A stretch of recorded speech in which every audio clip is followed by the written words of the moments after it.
Brigadier General Dave Anderson of the Combined Joint Task Force Operation Inherent Resolve, where I work as the CJ7. Moving on to Mosul, the Iraq security forces have pushed into the final 500-meter pocket of ISIS-held ground in the Old City.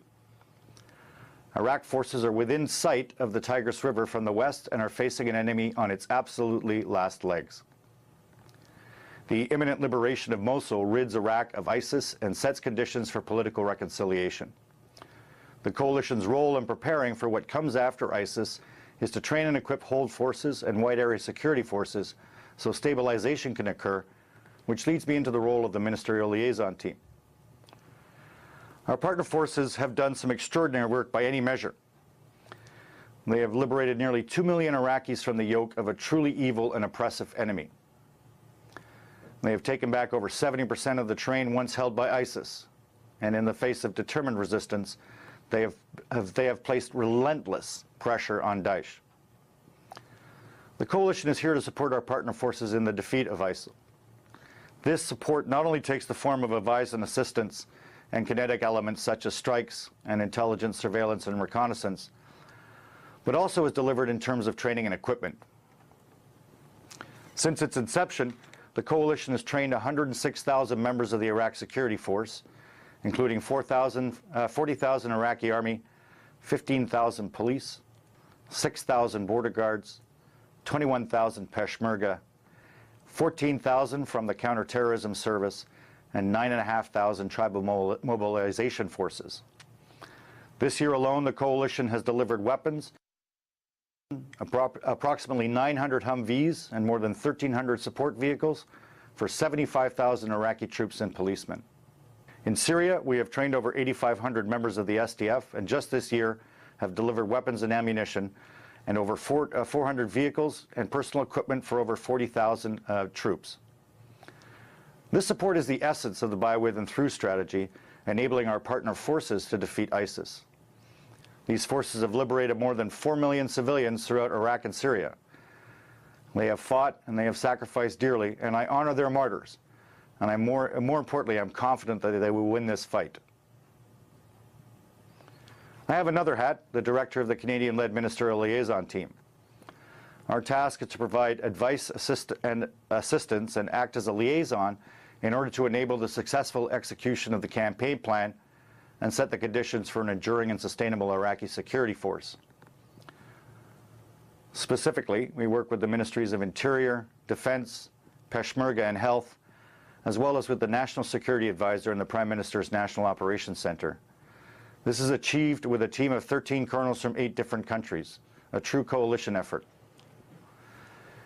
In January, the MLT assisted the Iraqi Minister of Interior in preparing a 2-year plan for restoring readiness in the liberated provinces, and that was successfully delivered to the Iraqi Prime Minister for endorsement, and we are now midway through implementing that plan.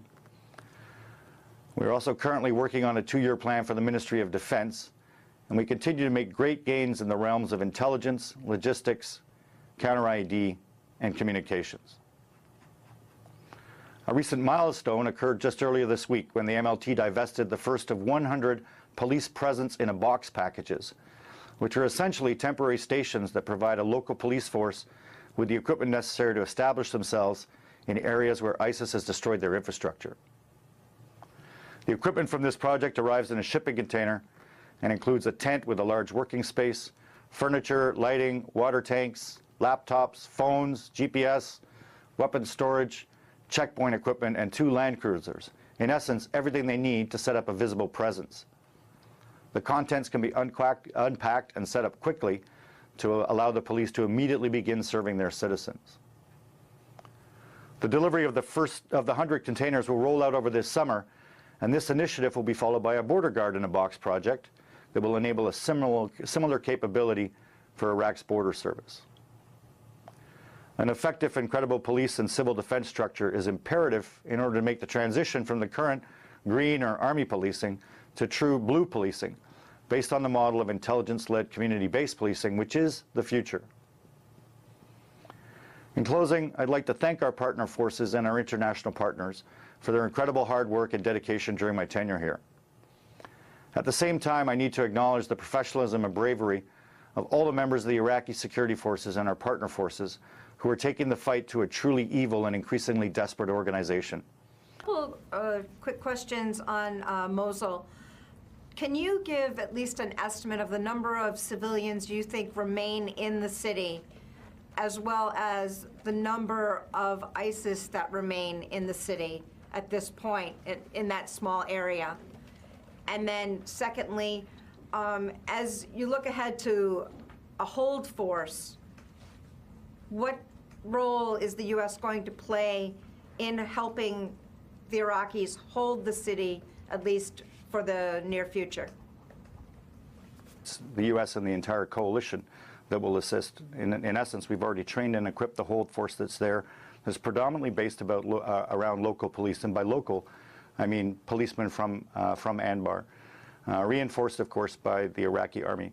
We will continue to provide advice and assistance, as we have been doing in eastern Mosul, and we'll do so in western Mosul as they assist in holding and establishing some sort of stability so that there's security for the citizens.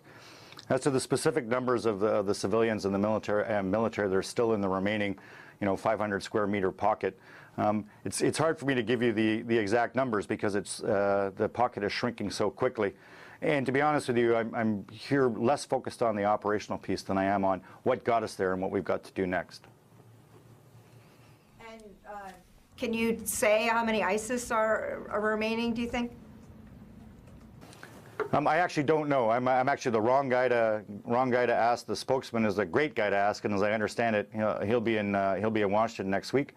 No doubt by the time he's in Washington next week, there'll be no ISIL remaining because there will be no 500 square meters still being held.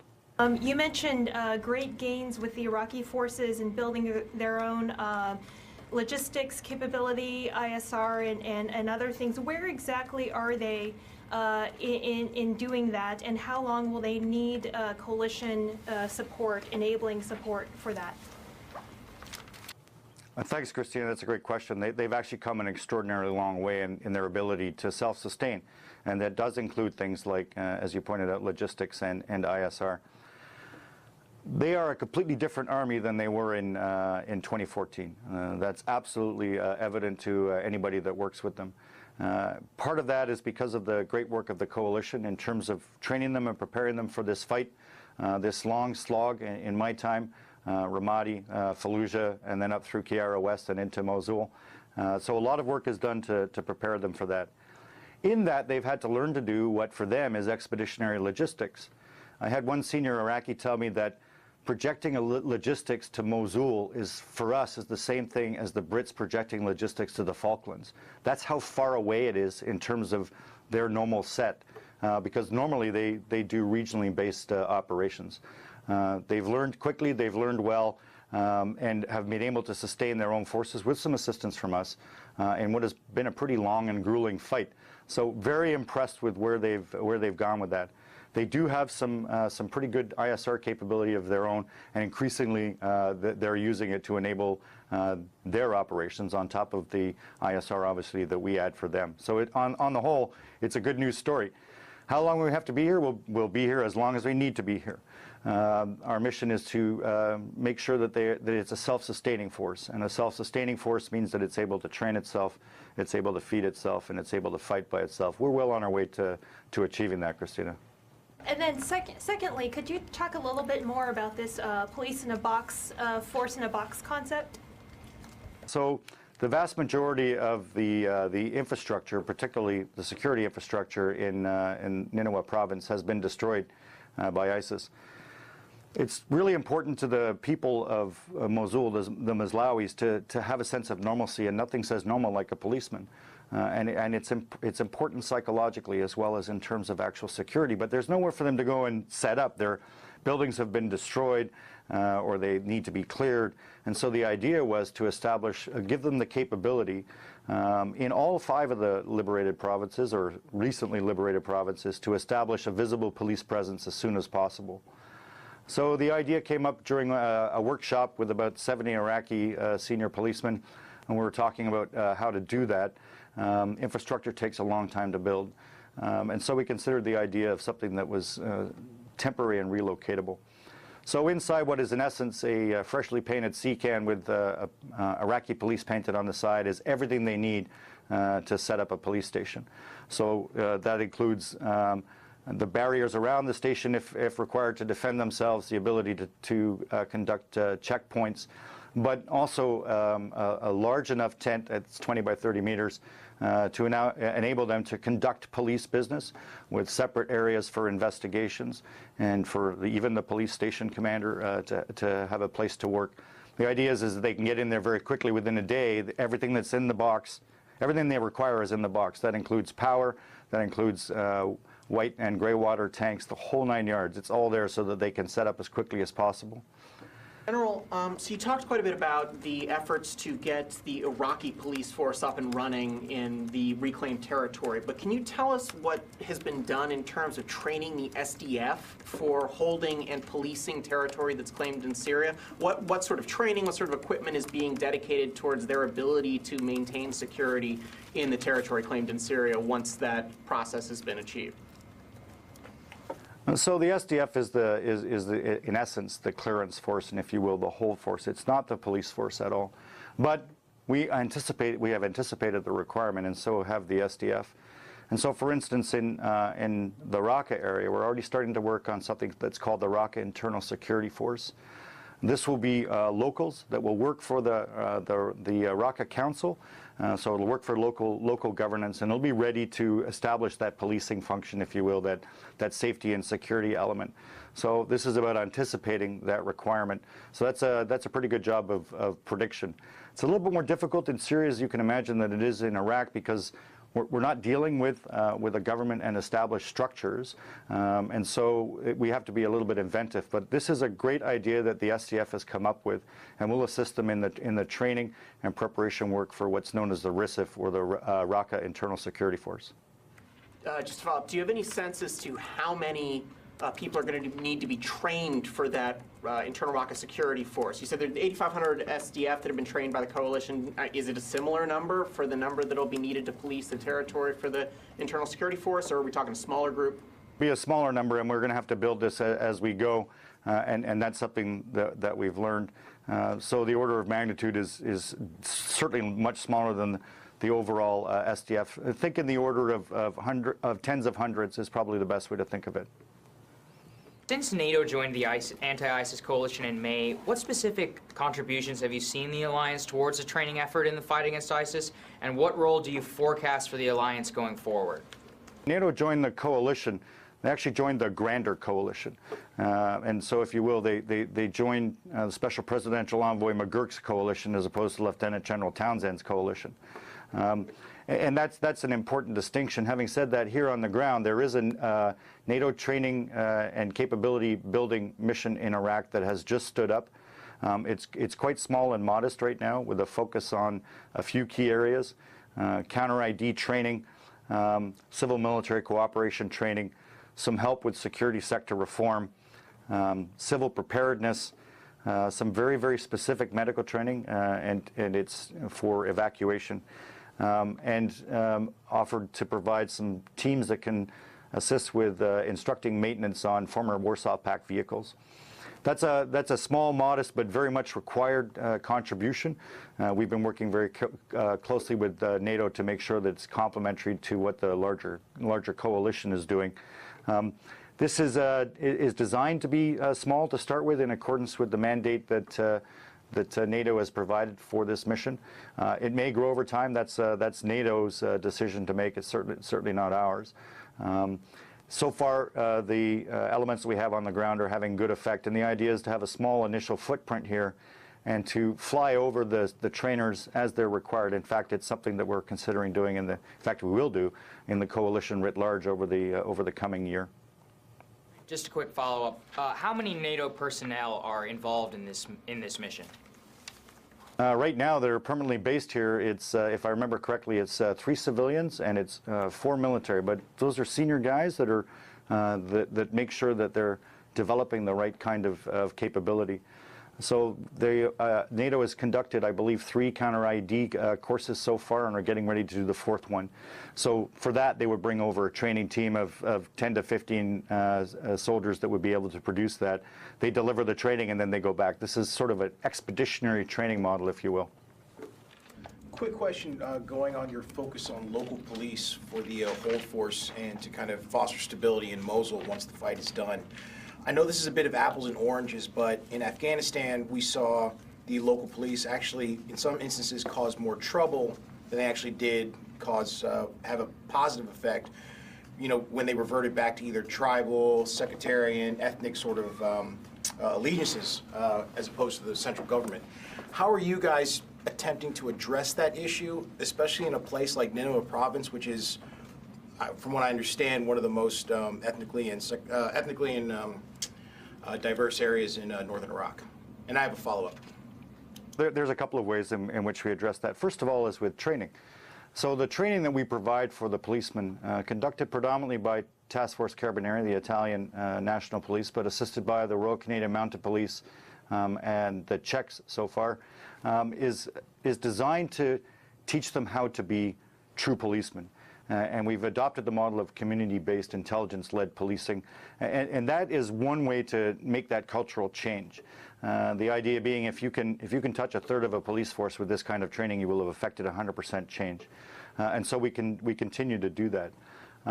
But another part of it is in fact that Iraq is not Afghanistan in so many ways, and I did serve in Afghanistan. It's a different problem set, and you're right when you characterize it as apples and oranges, because it absolutely is. What's different here is that Iraq was invaded. It was invaded by, in essence, a foreign army that seized terrain. And the Iraqi security forces have done an incredible job of pushing back what is, in essence, a conventional military threat. And so this is liberation of their own citizens that have been under the yoke of oppression from Daesh for close to 2 pretty horrific years. And so that changes the mindset as well. So we're actually quite positive that we're headed in the right direction with the police. The other thing as well is that we're not just training, as they call them, the shorta, the policemen themselves, but we're providing training in terms of leadership. And I have sensed in my dealings, and I deal a lot with the Ministry of the Interior and a lot of senior policemen, that they understand the requirement, the #1 requirement for policing is respect. And that's not that the police are respected, that's that the citizens are respected by the police. And I sense that they truly understand that. Thanks, sir. And a quick follow-up. When you first came on board, you said that you were still trying to kind of get your hands around the training curriculum, how much should be focused on actual sort of conventional stability operations versus counterterrorism, counterinsurgency operations, which is where Daesh seems to be going after they lose a lot of territory in both Iraq and Syria. Now at the tail end of your assignment, sir, do you think you've got that balance down? And if you do, can you kind of explain how that is broken down versus how much focus you're putting on conventional stability versus counterterrorism, counterinsurgency? First of all, things won't unfold in a sequential manner. There's no monolithic element of Iraq, and so in some places, there's still Daesh 1.0. They're holding ground, they're holding terrain, and they need to be defeated in a conventional sense. In other places, they've already reverted into a terrorist insurgent organization. And so there's a requirement for the 2 types of skill sets. In the beginning, 14 months ago, the work was actually to take the Iraqi army, which had been optimized for counterinsurgency, and re-optimize it for conventional operations. Clearly, we did a good job of that because they have been performing spectacularly out in the field. They have done some things that Western armies train for and talk about, but actually haven't had a chance to do, like clear a city of 1 million people, like conduct opposed river crossings with mechanized forces. It's been very, very, very impressive to watch. The challenge now is to make sure that we have an opportunity to ensure that they remember, or that we refine their wide area security operations skills. And there is a plan to do that, to touch the brigades again, to make sure that we're teaching that so those skills are there. What's good to know, though, is that it's easier to go from a force optimized for conventional forces to COIN than it is the other way around. as most Western armies actually have learned over the last 10 to 15 years. So I think that we've developed the right kind of training. What's also interesting is that increasingly the Iraqis are valuing training for its own self, so for the value of the training itself, vice as a means to perhaps get better equipment. And so we are currently training a new set of brigades that will be used for follow-on operations after Mosul, and they specifically asked for more advanced training, for some more leadership training, and to train together collectively at the battalion and the brigade level. So this is all very, very positive signs. All right, sorry, just one really quick follow-up. You mentioned as the Mosul operation kind of ramps down, you move into the stability sort of hold phase. The coalition plans to fly in trainers as needed. Is it fair to understand that by flying in the trainers, there will be no more sort of regular deployments of either U.S. or coalition troops for the train, advise, and assist mission? We're not there yet, right? So the fall of Mosul, the inevitable and imminent fall of Mosul, does not mean that Daesh is defeated. There are still some conventional battles that have to happen, specifically in Tal Afar, in Hawija, and in Western Anbar, the sequencing of which, of course, will be up to the government of Iraq. So we're not done yet. So it's not like as soon as Mosul falls, we're downing tools and suddenly focusing on coin. As I said, the security system is not monolithic. It's different in the different provinces. And so we have to reflect that. We have a good 10, 12 months worth of business just to train the next set of brigades that we're looking at, training and equipping them for follow-on operations. So we'll stay in the business in the manner that we are for a long time. We have to look forward to how we transition from that, though. If a force is going to be self-sustaining, then the industrial level and basic training needs to be done by the Iraqis themselves, and we need to start adding value further up the training value chain, doing more advanced training, which you can actually do with less people. So I'm talking about a transition that will happen over the next sort of 6 to 18 months or 12 to 18 months as we continue to test and adjust the manner in which we support our partner forces. The thing about a by, with, and through in a campaign in a complex theater is that you have to be as adaptable and adaptive as your partner forces, and more adaptable than the threat that you're facing.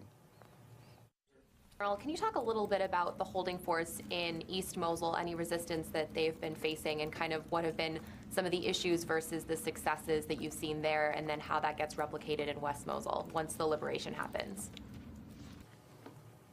East Mosul is nothing short of a miracle. It's amazing how quickly Moslawis have rebounded. Their vibrant market life, moving right back into their homes as soon as they were cleared, and things are cooking along really, really well there. And the whole force has been doing a good job. It's a combination of army and local police, but increasingly the local police are taking the forefront in that. So we're very positive with what's occurred there. Eastern Mosul and Western Mosul are very, very different. Western Mosul is different in its structure and its architecture. It's almost biblical in its architecture. It's very narrow streets. It's very old buildings. ISIS, as it's got more desperate, has left more of a trail of destruction behind them, and so that will be a different challenge in terms of people coming back to their homes, restoring normalcy, etc. But we have the right hold forces in place. The Iraqis are a learning organization, so they'll take what they learned in Ramada and Fallujah and Eastern Mosul and apply it in Western Mosul. So I remain really positive about it. Total police forces do you anticipate for the entire city? Yeah, so if we look to the sort of end state, the numbers that we've looked at, and they're based on some pretty detailed analysis. The expectation is that we're going to require about a total of about 25,000 police in Nineveh province in order to do the job properly. And that's one of the reasons we've trained 6,000 Nineveh policemen in anticipation of that requirement to flesh it out. Wide area security, which is something that the Iraqis actually is their model for security internally, involves all the forces. So it involves the army, it involves elements of the federal police, the local police which secure the cities, elements of the CTS to conduct counterinsurgency and counterterrorism operations, and of course in some of the provinces, border guards as well. So we think we have it about right. So about 25,000 local police, and we've assisted in training 6,000 extra police in order to bring their numbers up. You mentioned earlier the Iraqi security forces, the Iraqi army in 2014, and obviously their difficulties are well documented. Nonetheless, those troops, many of them had US training from 2008 to 2011. What gives you confidence that things will turn out differently 3 years, 4 years down the road in this instance? Again, they've had coalition training. How can you be confident that they're not just going to, things aren't going to go awry a second time? No, it's actually a very fair question. So there's a couple of things. One is that Iraq now is not the Iraq of 2008 to 2011. I had a very senior Iraqi tell me that we're an ancient society and a brand new country, born in 2012, who had a near-death experience in 2014. And that's actually a good lens through which to look at it.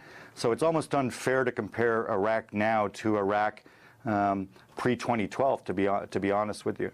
But as I said before, the Iraqi security forces were being optimized for a specific threat, which was to conduct counterinsurgency.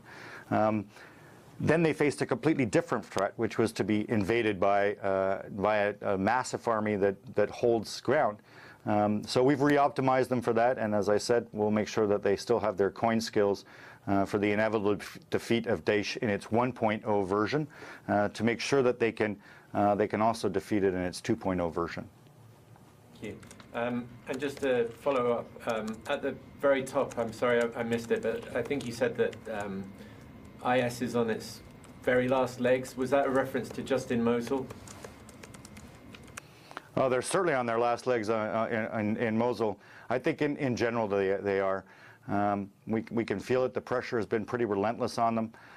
With Mosul about to fall, Raqqa completely isolated, with them having lost 70% of the terrain that they seized at their high water mark, if not more, with 2 million of the people that they had under their oppression since liberated. So I think that it's fair to characterize that as on their last legs.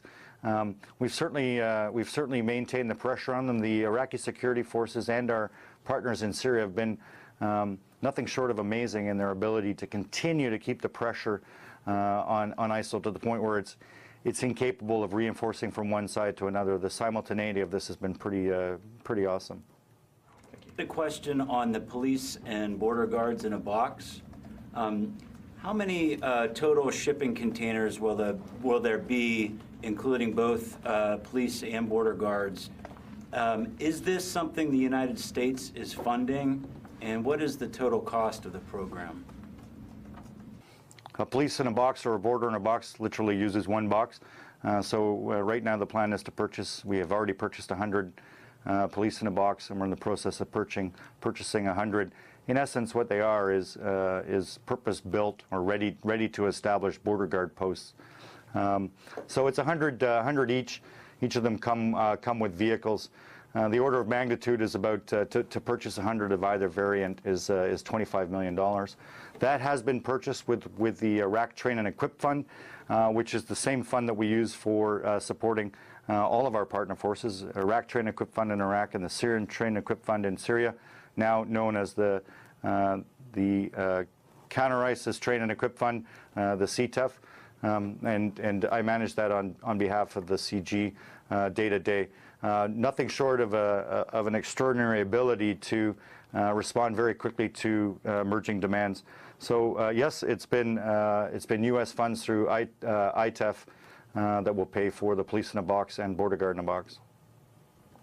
So that's $50 million for 200 total containers? So I wouldn't characterize it as $50 million for 200 containers. I characterize it as $25 million to establish 100 police stations, and that is definitely a bargain. And $25 million to help reestablish a border between two countries, which is also pretty substantial. You said the first police station in a box had been delivered. Was that in Mosul? I might have missed that. And then the 100 for the police, are those all going to Mosul, or are those going across different liberated areas of Iraq? Right. So the first one was a ceremonial divestiture, but it's not really, because we delivered it at the Training Institute at the Ministry of the Interior, and we have the second one at the what we call Camp Dublin, which is another police training institute. This is so we can train policemen on how to work the box, and while we're at it, it gives us an opportunity to give them some additional training on two things: how to run a local police station and law of armed conflict. So that gives us that opportunity. The scheme of maneuver right now is 10 to each of the recently liberated provinces, and then the remaining 50 we're working with the Ministry of the Interior to determine where it fits with their priorities as the security situation unfolds. So the initial plan is 10 in each of the recently liberated provinces. So that's Nineveh, Kirkuk, Saladin, Diyala, and Anbar. For the ones that'll go to the border guard, is it the same basic outfit, I guess, inside of each of these boxes? And then another question on the border guard. You said, I think, you trained 6,000. How many border guard eventually do you need trained? And are they only going to be on the Syria-Iraq border, or are they going to deploy elsewhere as well? Border guard or border post is slightly different. It has slightly different equipment. It needs to be defensible, and so it has more defensive stores. It has the tent is designed to be the tent in which the platoon would live out of. The container, if you will, serves as a elevated platform for observation along the border. So that's kind of the scheme of maneuver with it. It still has vehicles, much like the police one does, to enable local patrolling. And yes, we've trained 6,000 so far, trained and equipped. We're very much focused on the 2nd Division. The 2nd Division is a division of 5 brigades that is responsible for the Iraq and Syria border. We're about to receive the last 2 battalions of that division into training. Once we've done that, we will have trained and equipped that entire division. Our priority is the priority of the Iraqi government, and the government of Iraq needs to reestablish its border with Iraq and Syria. Its other borders are intact, so that's not surprising, and we'll make sure that that's the border that they're able to reestablish and defend as soon as possible. Just a reminder: the border guards are not responsible for defending the territorial integrity of the country. That's the Army's job. The border guard's job is to, in essence, defend the economic integrity of the border, so countering smuggling and, of course, low-scale raids and counterinsurgent or terrorist movements. So I think we've got them set up in the right way to do that, specifically in the terrain that is yet to be liberated along the Iraq-Syria border. One question on Turkey. It seems that Turkish President Erdogan said yesterday that he didn't have confidence that the arms supplied to the SDF from the U.S. and the coalition would be returned. Have you had any discussions with the SDF, or just have there been any discussions about how that security assistance might be returned? We're focused right now, obviously, on equipping them for the fight. We understand the policy and the intent, and we're working to make sure that we're able to comply with that.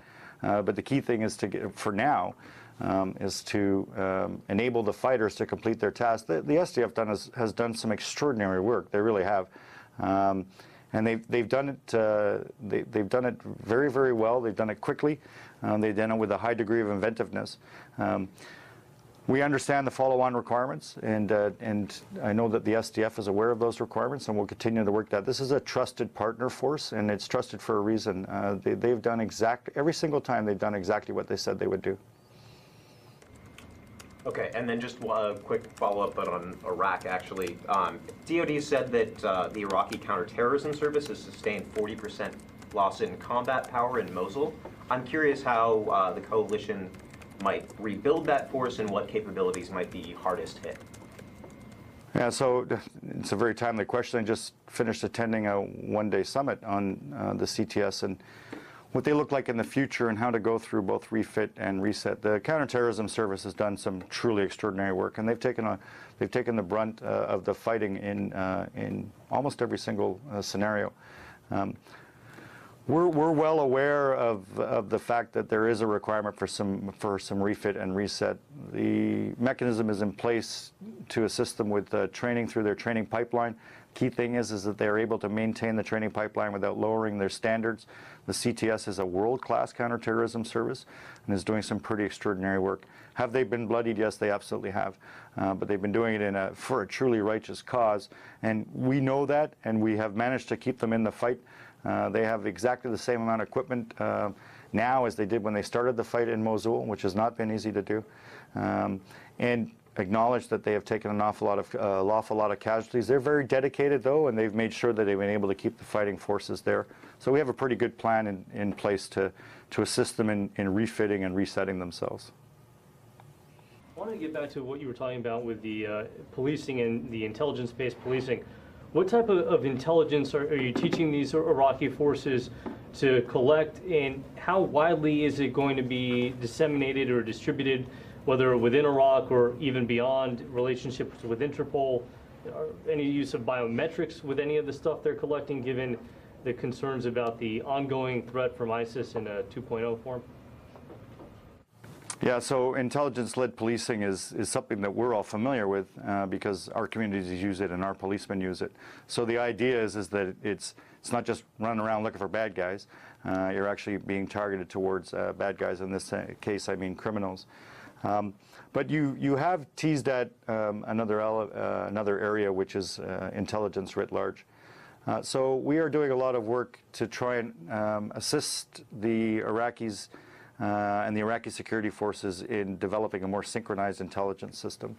There are different types of intelligence. There's criminal intelligence, there's national intelligence, there's domestic intelligence, and it's not easy even in our own countries to make sure that that's properly shared and adequately shared, and that the mechanisms and the policies are in place for that. So we're working with them to make sure that that's the case. On the criminal intelligence side, we need to make sure that criminal and technical intelligence leads to things like warrant-based counterterrorism operations by the CTS, as well as enforcement of law and order right on the street in towns around Iraq. So I think we're on the right track with this. Has there been any talk about, plugging them into the Interpol system so that if there are guys who are terrorists that try to move across borders, that they can share that information with coalition partner forces and coalition countries? Yeah, there are information sharing and intelligence sharing arrangements between Iraq and many of its partner countries that it works with, including the U.S.